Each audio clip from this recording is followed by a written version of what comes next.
In The Age of Shadows, South Korea's submission for the 2017 Best Foreign Film Oscar, it's back to the peninsula's colonial era for more intrigue with the Japanese and the Korean resistance movement.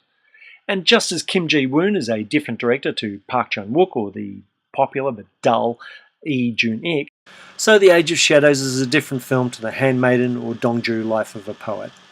The film that most people will compare The Age of Shadows to is Choi Dong-hoon's flashy assassination.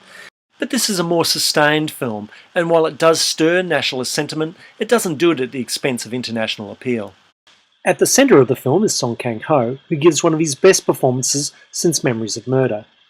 Song plays Lee Jong-chol, a police captain who made a name for himself collaborating with the Japanese in Shanghai. Now back in occupied Korea, he is the main agent for Chief Higashi, played by Surumi Shingo, who is in charge of locating the rarely seen leader of the Korean resistance. After a spectacular opening, which sees over-exuberant Japanese troops running over rooftops to kill a possible suspect, Higashi matches E with the dastardly Hashimoto, an oily and ruthlessly ambitious agent who uses Jong-chul's Korean heritage as a wedge against E's relationship with Chief Higashi. Renewing their mission to trap the Korean resistance leader, Jong-chul goes to a photography studio run by Kim Woo-jin, played by Gong Yoo, with the suspicion that precious artworks are being trafficked by the photographer to finance the resistance.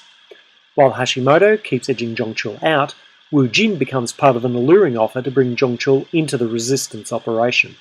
The film then walks a tense tightrope as it plays the audience along as to which way Jong-chul will go. Is he in it for the Koreans? Is he in it for the Japanese? Or is he in it for himself? Kim Jee-woon is mostly known as an action director because of his film The Good, the Bad, the Weird, which helped get him the gig with the Schwarzenegger film The Last Stand. So it's no surprise that the action sequences in The Age of Shadows are well handled, sometimes shocking, but otherwise easy on the eye and always thrilling. There's also the occasional touch of the grotesque that's been a part of director Kim's career since his early work The Quiet Family.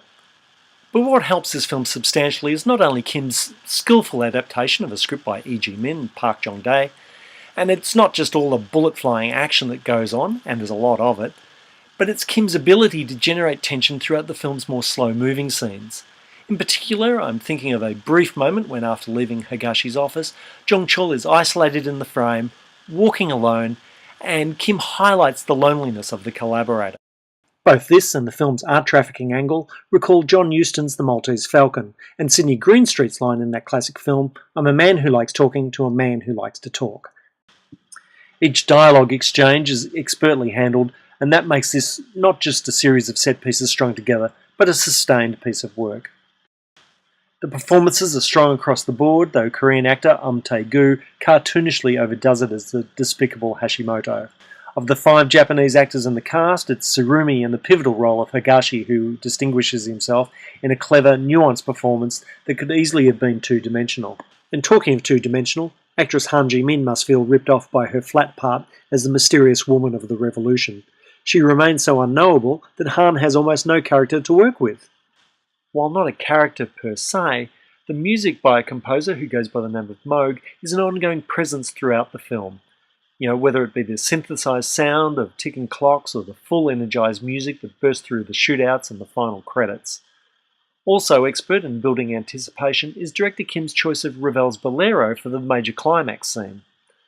With the script's dominoes all set in alignment, this classic piece signals well in advance exactly what's going to happen, and yet the effect is that director Kim gains suspense rather than dissipates it. It's an astounding sequence that understands exactly how to maximise an audience's contribution to the cinematic experience. It'll be interesting to see how far this film goes when it comes to the Best Foreign Film Oscar shortlist. While the Academy have a terrible track record on this category, I suspect that the combination of old-fashioned thrills and backing from Warner Brothers will see this on the shortlist.